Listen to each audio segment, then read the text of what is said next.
স্বাগত দীপ্ত সংবাদের সাথে আছি আমি তানভীর খন্দকার। গাজীপুরে বেশিরভাগ কারখানায় উৎপাদন স্বাভাবিক থাকলেও সকাল থেকে বেক্সিমকো ইন্ডাস্ট্রিয়াল পার্কের শ্রমিকরা নানা দাবিতে আন্দোলন করছে। এক মাসের বকেয়া বেতনের দাবিতে গাজীপুরের চক্রবর্তী এলাকায় ঢাকা-টাঙ্গাইল মহাসড়ক অবরোধ করে তারা। ফলে মহাসড়কের দুই পাশে যানজট তৈরি হয়। ভোগান্তিতে পড়েছেন যাত্রী ও পথচারীরা। বেক্সিমকো ইন্ডাস্ট্রিয়াল পার্কের প্রায় ৮০,০০০ শ্রমিক তাদের বেতনের দাবিতে এবং কোনো প্রকার নোটিশ ছাড়া ছাঁটাইয়ের প্রতিবাদে এই আন্দোলন করছে। পরিস্থিতি স্বাভাবিক করতে কাজ করছে সেনাবাহিনী, বিজিবি, ইন্ডাস্ট্রিয়াল পুলিশ ও র্যাবের একাধিক টিম। অন্যদিকে গাজীপুরের বাংলাবাজার এলাকায় ১৮ দফা দাবি নিয়ে বিক্ষোভ করছে পার্টেক্স বেভারেজ কারখানার শ্রমিকরা।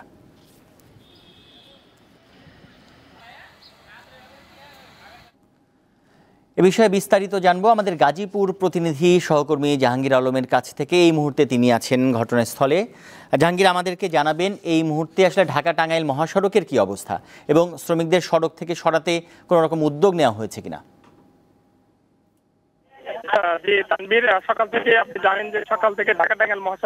সকাল থেকে আপনি জানেন যে সকাল থেকে ঢাকা-টাঙ্গাইল মহাসড়ক অবরোধ করে রেখেছে বেক্সিমকো ইন্ডাস্ট্রিয়াল পার্কের শ্রমিকরা। পাশাপাশি মহাসড়কে কিন্তু এই অবরোধের কারণে 10 কিলোমিটার এলাকায় যানজট রয়েছে। পাশাপাশি কিন্তু এই বেক্সিমকোর কয়েক হাজার শ্রমিক এসে আসলে আশপাশের বিভিন্ন কারখানা এবং বিভিন্ন দোকানপাট ভাঙচুর করেছে। আমরা এই মুহূর্তে দাঁড়িয়ে রয়েছি ভবানীপুর এলাকায়। এই ভবানীপুর এইখানে আসলে একটি বিগ বক্স কর্পোরেশন নামে একটি কারখানা রয়েছে।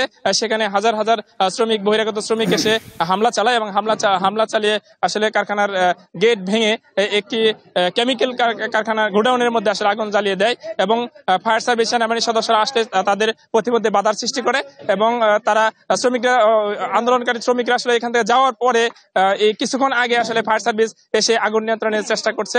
আপাতত 2টি ইউনিট আগুন নেভানোর চেষ্টা করছে। এখন পর্যন্ত কিন্তু ঢাকা-টাঙ্গাইল মহাসড়কের শ্রমিকরা অবরুদ্ধ করে রেখেছে এবং আমরা দেখেছি সেনাবাহিনীর সদস্যরাও কিন্তু যানজটে আটকা পড়েছে। তানভীর। সহকর্মী জাহাঙ্গীর আলম যুক্ত হয়েছিলেন গাজীপুর থেকে।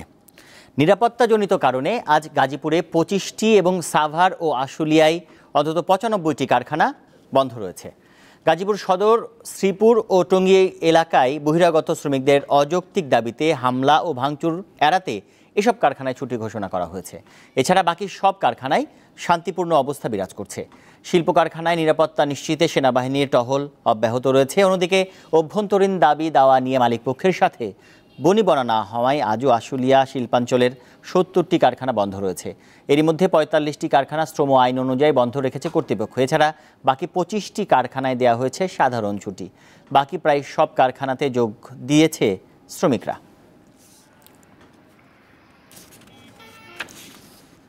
দুই দফায় নিয়োগ দেয়া 59 জন জেলা প্রশাসকের মধ্যে 8 জনের নিয়োগ বাতিল করা হয়েছে। জনপ্রশাসন মন্ত্রণালয়ের সচিব মোখলেসুর রহমান জানিয়েছেন, কর্মকর্তাদের বিক্ষোভ ও হট্টগোলের ঘটনায় একটি তদন্ত কমিটি গঠন করা হয়েছে। এদিকে জেলা প্রশাসক হতে চান এমন একদল কর্মকর্তা আজও সচিবালয়ে বিক্ষোভ কর্মসূচি পালন করছেন। কয়েক দফায় তারা জনপ্রশাসন সচিবের সঙ্গে সাক্ষাৎও করেছেন। আন্দোলনকারীরা বলছেন, এই পদায়নকে কেন্দ্র করে তারা হট্টগোল করেননি। মূলত বিসিএস 24, 25 ও 27তম ব্যাচের কর্মকর্তারাই গতকাল থেকে বিক্ষোভ কর্মসূচি পালন করছেন।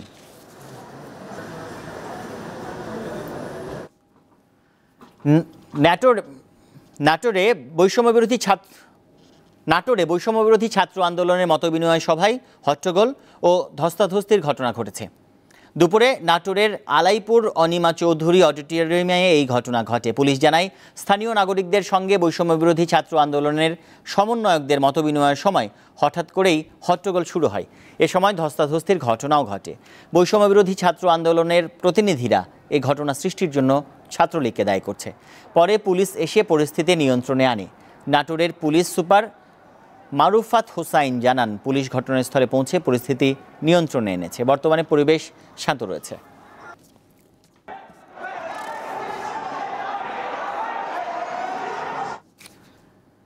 আজ জাতির উদ্দেশ্যে ভাষণ দেবেন অন্তর্বর্তীকালীন সরকারের প্রধান উপদেষ্টা ডক্টর মোহাম্মদ ইউনূস।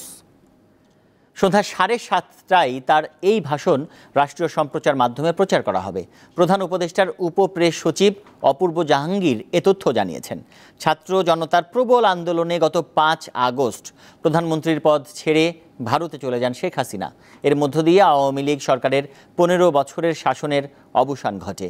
গত 8 আগস্ট সরকার গঠনের দিন জাতির উদ্দেশ্যে প্রথম ভাষণ দেন প্রধান উপদেষ্টা। এরপর গত 25 আগস্ট দ্বিতীয় দফা জাতির উদ্দেশ্যে ভাষণ দেন তিনি। এবার তৃতীয় দফায় জাতির উদ্দেশ্যে ভাষণ দেবেন প্রধান উপদেষ্টা।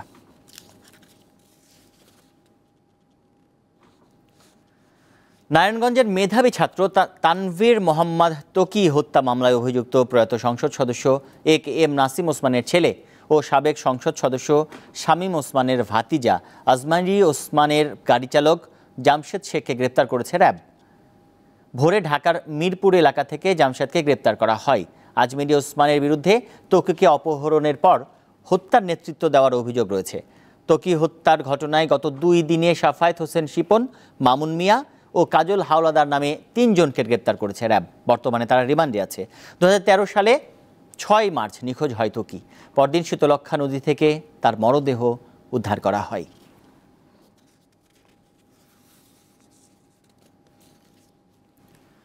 সাবেক সংসদ সদস্য ও ক্রিকেটার মাশরাফি বিন মুর্তজা ও তার বাবা গোলাম মুর্তজা সহ 90 জনের নামে নাশকতার মামলা হয়েছে।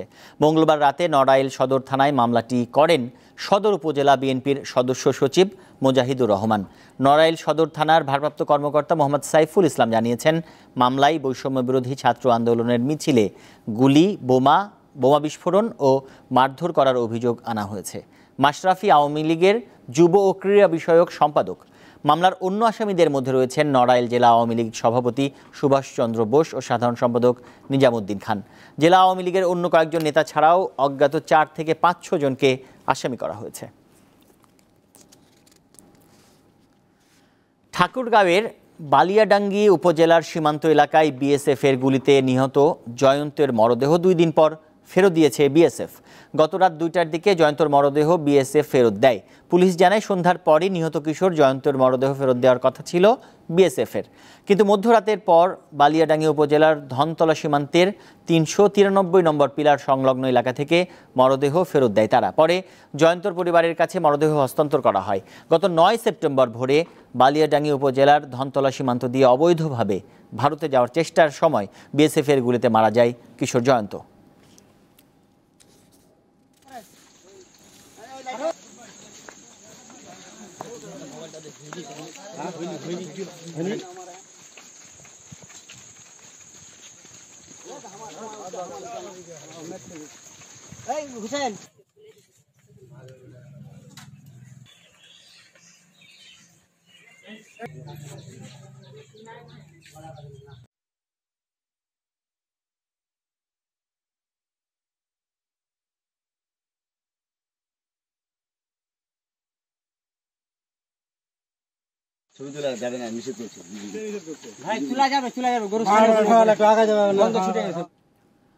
যুক্তরাষ্ট্রের প্রেসিডেন্ট নির্বাচনের মূল 2 প্রতিদ্বন্দ্বী কমলা হ্যারিস ও ডোনাল্ড ট্রাম্পের মধ্যে প্রথমবারের মতো সরাসরি বিতর্ক হয়েছে।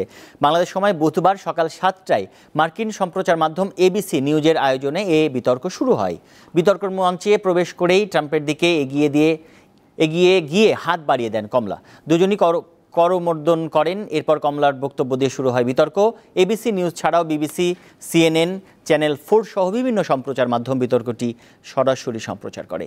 বিতর্কে কমলা প্রেসিডেন্ট হলে 2 বছরের মধ্যে ইসরায়েলের অস্তিত্ব থাকবে না বলে মন্তব্য করেন ট্রাম্প। এছাড়াও ট্রাম্প ইউক্রেনে যুদ্ধ বন্ধ চান বলেও মন্তব্য করেন। অন্যদিকে যুক্তরাষ্ট্রের বেকারত্বের জন্য ট্রাম্পকে দুষছেন কমলা।